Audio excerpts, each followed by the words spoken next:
Hey, I'm Wamaida Wams, and this is my journey and why I celebrate mental health. So I've had 3 bouts or 3 episodes where I can say I was extremely and severely depressed. And first one came about 2013 when I was learning to overcome the challenges of a desmoid tumor. So I'd been unwell for some time and gone through an 8.5-hour surgery. And prior to that, I had been told I have just about 6 months to live based on the speed at which the desmoid tumor was growing. So for me, I was coming from a place of accepting a new normal, and I couldn't reconcile what I was going through and the pain and the fact that my mind was functioning in regards that I could do things, I could work, but my body couldn't handle. That was pain that I didn't understand. So 2013, I was actually back in hospital and I just didn't know it at the time. But when I understood the drugs that the doctor was giving me is when I realized these were antidepressants. And that in itself just spirals and spirals. And there were dark days, but that wasn't as severe as what I came to experience later. 2014, I got another diagnosis and I was back in hospital. And 2014 came with accepting that my life had changed permanently as a result of the desmoid tumor. And there were changes in my body that were never going to be rectified, medically or otherwise. I'm still waiting on a miracle though. And so that bout was not as severe as what I got later in 2020. So that 2014 depressive state, for lack of a better word, was it was a moment that I was aware, I was self-aware to that extent that I knew what was going on. But nothing prepared me for 2020. And I know it's a cliche because of everything that has happened and people are canceling 2020 etc. But towards just before COVID started, I was in a very dark space. Just before March of this year, I was in a dark, sad space. And this was from unresolved grief and the loss of a relationship. And that caused me to spiral down in ways I didn't even know were possible. So I did the normal thing. I reached out to my friends who, some had bipolar, some were dealing with different mental health issues, severe anxiety, severe depression, and I called for help.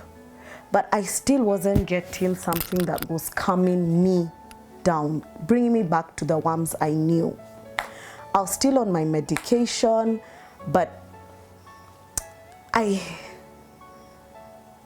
I wasn't myself, and I didn't know what to do about that. I didn't know how to make sense of what was going on. It was dark, it was cold, I'm sad, and I can't tell you why I'm sad.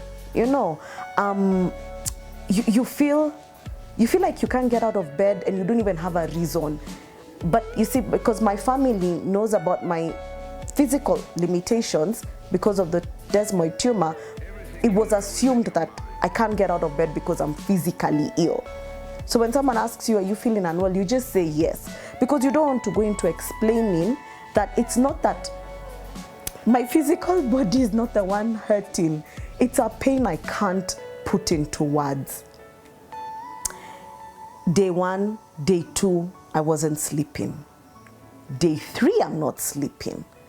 And initially I thought this was a good plan because then when the house is quiet, I can get to work in the evenings. And that's how it started. And by day 4, now I'm in zombie mode because I'm not sleeping day, I'm not sleeping night. Day 5, I got into, I sank, this is the lowest I'd ever sunk.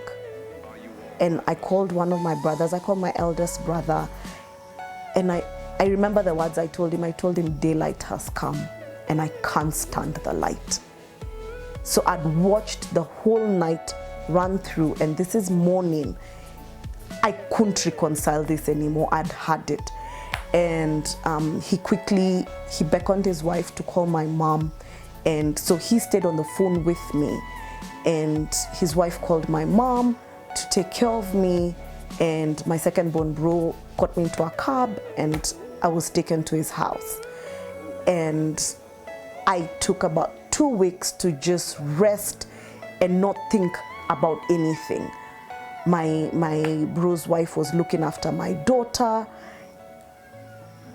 I didn't have to do anything, and that's what I needed. And eventually I was able to call my neurologist, and he called in my psychiatrist, and then I checked into hospital. Had my family not been aware, had they not been people who, because we've had conversations about mental health for a very, very long time, and had they not been aware or able to pick that up and just understand WAMS is in a place that's different. This is not WAMS. Something else has changed. If they had not picked that out, I don't know how that story would have ended. Just early March. I'm grateful. I'm really, really grateful, because when you share with people who care about you, they're able to look out for you. So for me, it's been a journey. I'm still on medication, and it has its ups, it has its downs, and there are days I've now come to understand. Today, I'm going with my flow. I'm not going to apologize about the fact that I'm in bed the whole day. That's fine. Because if my head can't listen and understand, then how will the rest of me be productive? How do I even praise God? How? How do I even have a candid conversation with my child? She's 12. She's going 12, going 21.